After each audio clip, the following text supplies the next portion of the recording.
Seorang putri cantik mengajukan syarat mustahil demi menolak cinta seorang ksatria sakti. 1000 candi harus berdiri dalam satu malam. Namun ketika tipu daya terungkap, cinta berubah menjadi kutukan. Dari kisah inilah, Candi Prambanan dipercaya berasal.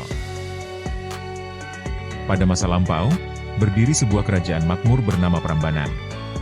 Kerajaan ini dipimpin oleh Prabu Baka, raja yang disegani dan ditakuti musuh. Ia memiliki seorang putri yang kecantikannya terkenal hingga ke negeri jauh. Putri itu bernama Roro Jonggrang.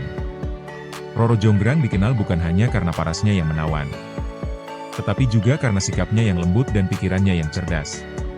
Ia tumbuh di lingkungan istana, dikelilingi taman luas dan bangunan batu megah. Namun di balik kemewahan itu, takdir besar tengah menantinya. Tak ada yang menyangka bahwa kecantikan sang putri akan menjadi awal dari sebuah tragedi besar yang kelak melahirkan 1000 candi batu. Kedamaian kerajaan Prambanan tidak berlangsung lama. Dari negeri lain datang seorang ksatria sakti bernama Bandung Bondowoso. Ia memimpin pasukan besar dengan kekuatan yang tak tertandingi. Tujuannya hanya satu, menaklukkan Prambanan. Peperangan besar pun terjadi. Langit dipenuhi asap dan teriakan prajurit menggema di seluruh negeri. Prabu Baka maju ke medan perang demi melindungi kerajaannya. Namun kesaktian Bandung Bondowoso terlalu kuat.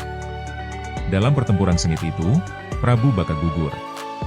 Kerajaan Prambanan jatuh ke tangan musuh. Roro Jonggrang hanya bisa menyaksikan kehancuran negerinya dengan hati yang dipenuhi duka dan kebencian.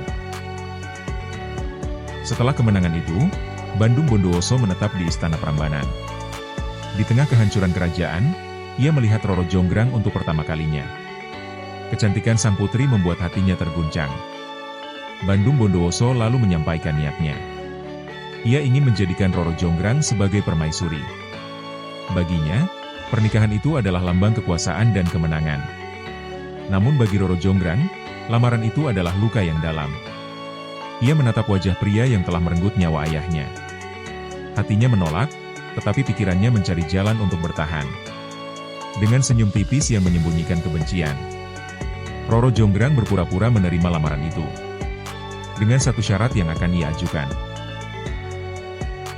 Roro Jonggrang mengumpulkan keberaniannya. Dengan suara lembut, ia menyampaikan syarat kepada Bandung Bondowoso. Syarat itu terdengar sederhana, namun mustahil dilakukan. Ia meminta Bandung Bondowoso membangun 1000 candi dalam satu malam sebelum fajar menyingsing. Jika syarat itu terpenuhi, ia bersedia menikah. Mendengar permintaan itu, Bandung Bondowoso terkejut. Namun kesombongannya lebih besar dari keraguannya. Ia yakin kesaktiannya mampu menaklukkan segalanya. Dengan penuh keyakinan, Bandung Bondowoso menyanggupi syarat tersebut. Roro Jonggrang menundukkan kepala, menyembunyikan harapan bahwa syarat itu tak akan pernah terpenuhi. Malam pun tiba dengan langit yang gelap pekat. Bandung Bondowoso memulai pekerjaannya tanpa ragu. Ia memanggil kekuatan gaib dan makhluk halus dari berbagai penjuru. Dari tanah, batu-batu besar terangkat dengan sendirinya. Makhluk halus bekerja cepat, menyusun candi demi candi. Dalam waktu singkat, ratusan bangunan batu berdiri kokoh. Roro Jonggrang menyaksikan dari kejauhan. Hatinya pun mulai dipenuhi kegelisahan. Satu demi satu candi berdiri mendekati jumlah yang diminta. Menjelang tengah malam, hampir 1000 candi telah terbentuk. Roro Jonggrang menyadari bahwa rencananya terancam gagal. Melihat hampir semua candi telah berdiri, Roro Jonggrang diliputi rasa panik. Ia sadar, jika malam itu berlalu, takdir yang ia hindari akan menjadi kenyataan. Dengan cepat, Roro Jonggrang memanggil para dayang dan rakyat istana. Ia menyuruh mereka menyalakan api di timur. Ia juga memerintahkan lesung dipukul keras seperti orang menumbuk padi. Suara tumbukan menggema ke seluruh penjuru. Cahaya api menyala terang, menyerupai sinar matahari pagi. Langit yang masih gelap tampak seolah telah berganti fajar. Makhluk halus terkejut. Mereka mengira pagi telah tiba. Satu persatu, mereka menghentikan pekerjaan dan menghilang. Pembangunan 1000 candi pun terhenti. Ketika suasana kembali sunyi, Bandung Bondowoso menghentikan mantranya. Ia menatap deretan candi yang telah berdiri megah. Dengan cepat ia menghitung hasil pekerjaannya. Satu demi satu candi diperhatikan dengan cermat. Wajahnya berubah ketika menyadari satu hal. Jumlah candi hanya 999. Syarat yang diminta belum sepenuhnya terpenuhi. Bandung Bondowoso merasakan amarah membara di dadanya. Ia menyadari telah ditipu. Pandangan matanya tertuju pada Roro Jonggrang. Dalam sekejap, rasa cinta berubah menjadi murka yang tak terbendung. Bandung Bondowoso mendatangi Roro Jonggrang dengan langkah berat. Amarah terpancar jelas dari wajahnya. Ia menuduh sang putri telah berbuat curang dan mempermainkannya. Roro Jonggrang tetap berdiri tenang. Ia tidak menyangkal perbuatannya. Baginya, tipu daya itu adalah satu-satunya jalan untuk menghindari pernikahan dengan pembunuh ayahnya. Mendengar pengakuan itu, kemarahan Bandung Bondowoso memuncak.